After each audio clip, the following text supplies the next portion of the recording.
త్రిజగన్నుత శౌర్యరమాలలామ.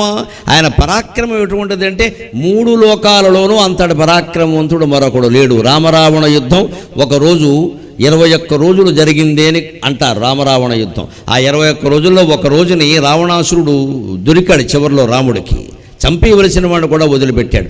ఆ రోజు చాలా కోపంతో రామచంద్రమూర్తి యుద్ధం చేశాడు. ఆ యుద్ధం ద్వంద్వ యుద్ధం. రాముడు రావణుడు మాత్రమే పోరాడుతున్నారు, మిగిలిన వాళ్ళు ఎవరూ లేరు.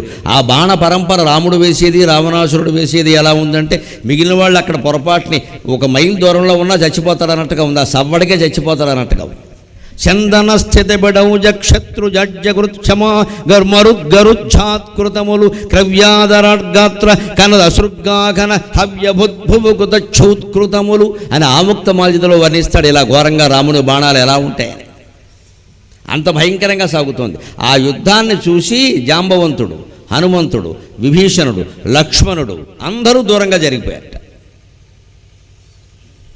అంతటి పరాక్రమం రామచంద్రమూర్తి. అప్పుడు సుగ్రీవుడు అనుకున్నట్టు దూరంగా ఉండి చూసి, అయ్య బాబోయ్, ఈయన నాకు మిత్రుడు కాబట్టి సరిపోయింది, వాలిలాగా ఈయనతో శత్రుత్వం పెట్టుకుంటే నా పని ఏమయ్యేది, ఇటువంటి వాడితోనా ఈయనకి నేను యుద్ధం చేయాలా, పని లేక ఆయన చేసుకోలేడా, అసలు ఆ పరాక్రమం ఏమిటి, ఆ వ్యవహారం ఏమిటి, ఇంతవరకు మనకి చేసే అవకాశం ఇచ్చాడు ఆయన, లేకపోతే మనమేమిటి, ఈయనకి మిత్రుడిని కాబట్టి సరిపోయింది, శత్రువు అయితే నా పరిస్థితి ఈ పాటికి తలకాయలు వేసిపోయేది అనుకున్నాడు. ఒక్కొక్కరి భావన ఒక్కొక్క రకం. లక్ష్మణుడు నా అన్న పరాక్రమం నాకు తెలుసు అని ఆయన వెంటనే ఒక దృశ్యం గుర్తొచ్చా. ఇంత పరాక్రమవంతుణ్ణి ఎవరూ ఏమీ చేయలేరంటే ఆ తల్లి నమ్మలేదు.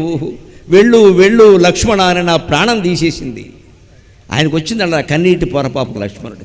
అయ్యో, ఇంత పరాక్రమవంతుడు ఏదో రావణాసురుడు మా అన్న లేనప్పుడు వచ్చాడు, లేనప్పుడు వచ్చి సీతనెత్తికెళ్ళిన వాడు ఉన్నప్పుడు వస్తే ఏమయ్యేది, మా వదిన గారికి ఈ మాత్రం తోచలేదు, నీకు తెలియదమ్మా, హా లక్ష్మణ హా సీత అని వాడు రాక్షసుడు అరుస్తున్నాడు, మా అన్న పరాక్రమం నీకు తెలియదమ్మా, శివధనుర్భంగం ఒక్కటే నువ్వు చూసావు తల్లి, తర్వాత మేము చాలా చూసాం, నువ్వు నమ్మమ్మా, నిన్నగాక మొన్న కదా కరదూషణాదుల్ని గంటలో 14,000 మందిని సంహరించాడు, అటువంటి వాడు కేవలం మాయలేడు వేషంలో వచ్చిన మారీచుడి చేతుల్లో చనిపోతాడా తల్లి, వాడు మాయగాడు అరుస్తున్నాడు, నా మాట నమ్ము తల్లి, నేను వెళితే నీకు ప్రమాదం అంటే తెలియకుండా ఆ తల్లి నమ్మకుండా ఆ ఆవేశంలో భర్త మీద ప్రేమలో మరిదిని అనకూడని మాటలన్నీ అని పంపించింది.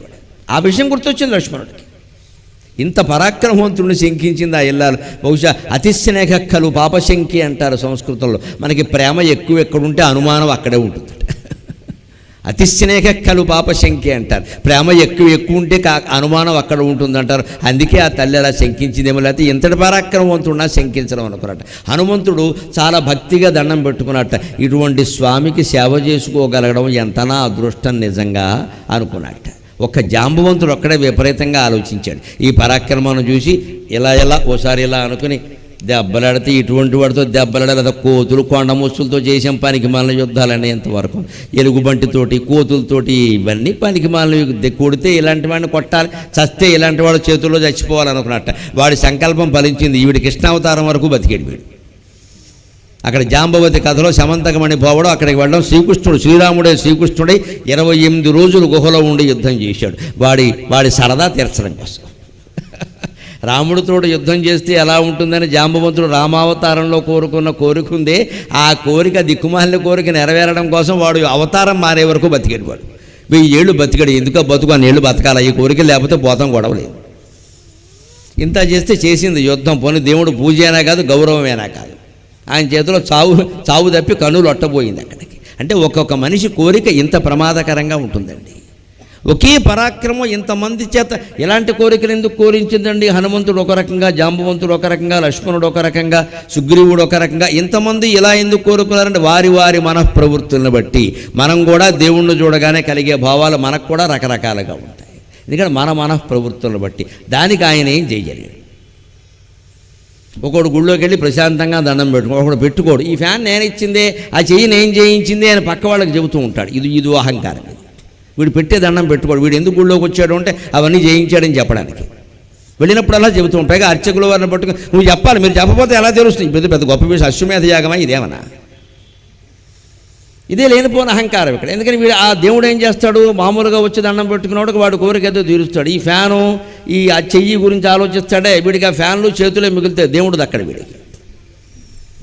ఈ గొప్పలు చెప్పుకుంటాడు, వాడు అలాగే పోనీలే అనుకుంటాడు అంతే. అందుకే మనం కలిగి ఉండాల్సినవేవి విడిచిపెట్టవలసినవేవో నేర్చుకోవాలి. త్రిజగన్నత శౌర్యల రామ. ఆవేళ రావణాసుడితో ఒక్కడు ద్వంద్వ యుద్ధం చేస్తుంటే ఈయన ఒక్కడు చాలు కదా అని 3 లోకాల నుంచి దేవతల సైతం చిమ్మట పురుగుల రూపంలో ఆకాశంలో ఉండి చూసేట.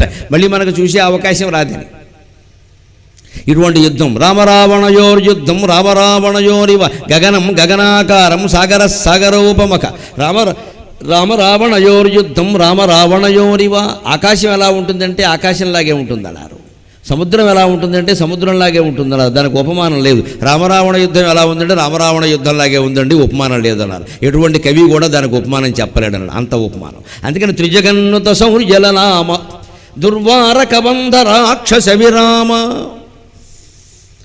భయంకరమైనటువంటి కబంధుడు, విరాధుడు మొదలైనటువంటి రాక్షసులను సంహరించాడు. కబంధుడు వాడి చరిత్ర విచిత్రం. వాడికి తలకాయ ఉండదు, మొండెం వరకే ఉంటుంది, కానీ కన్ను ఇక్కడ ఉంటుంది.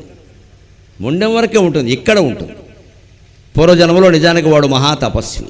ఏదో ఒక నేరం కారణంగా వాడు అలా పుట్టాడు. ఆ తపస్సుల్లో కూడా కొన్ని ఘోరాలు నేరాలు ఉంటాయి, ఆ కారణంగా పుట్టాడు. కానీ దాని సందేశం ఏమిటంటే భగవంతుడిని చూడడానికి హృదయంలో నేత్రం ఉండాలి, కానీ పై కళ్ళు 2 పనికిరావు. కబంధుని యొక్క శరీరం ఉద్దేశం అది. కబంధం అంటే మొండెం, తలలేని మొండాన్ని కబంధం అంటారు. కళేబరం అంటాం మొత్తం శరీరాన్ని. తల తీసేసి ఒట్టి మొండెం ఉంటే దాన్ని కబంధం అంటారు. వాడి కబంధుడు అని ఎందుకన్నారంటే కేవలం ఆ మొండెం తప్పితే ఏం లేదు, కానీ వాడికి ఆ మొండెంలోనే హృదయంలో కన్ను ఉంది. బ్రహ్మదేవుడు వాడికి శాపం ఇస్తే నేను అందరినీ చూడటం ఎలాగా అన్నాడు. ఈ గుండెల్లో కన్ను ఉంటుంది అన్నాడు. అక్కడి నుంచి తీసుకొని ఇక్కడ పెట్టాడు, అక్కడి నుంచి చూడమన్నాడు. అందుకే ఆ కబంధుడు రాముడి చేతిలో చనిపోయినప్పుడు కూడా రాముడికి రహస్యాలు చెప్పాడు. ఇబ్బంది పెట్టలేదు, నువ్వు ఫలానా చోటకెళ్ళు చేత దొరుకుతుంది అవన్నీ చెప్పాడు. రకరకాలుగా చెప్పాడు. రామలక్ష్మణుడు ఇద్దరు పెద్దలు వాళ్ళిద్దరిని చేతులతో ఇలా లాగాడు. కానీ సీతాదేవి గురించిన జాడ చెప్పాడు. వాడు రాక్షసుడు జాడ చెప్పడం ఏంటి, చావు కోరుకుని వచ్చాడు వాడు. అంచేత ఎవరూ చంపలేనటువంటి కబంధుడు మొదలైన రాక్షసులను సంహరించిన వాడు దుర్వార కబంధ రాక్షస విరామ. జగజ్జన కల్మషార్ణవోత్తరకనామ. జగజ్జనుల్లో ఉండే కల్మష సాగరాన్ని తరింపజేసేటువంటి నా తారకనామం రామ రామ రామ రామ అనే 2 అక్షరాలు ఎటువంటివి అంటే మనం సంసార సాగరంలో ఎలా మునిగిపోయినప్పటికీ, ఎన్ని బాధల్లో ఉన్నప్పటికీ, పాపాలు చేశామే అని ఎంత బాధపడుతున్నప్పటికీ నిరంతరం మనస్సులో రామ రామ రామ రామ అనే 2 అక్షరాలు జపించగలిగితే వాడి జీవితంలో పుణ్యం తప్ప పాపం అనేది ఉండదు. రామచంద్రమూర్తి రామదాసు చెబుతున్నమాట.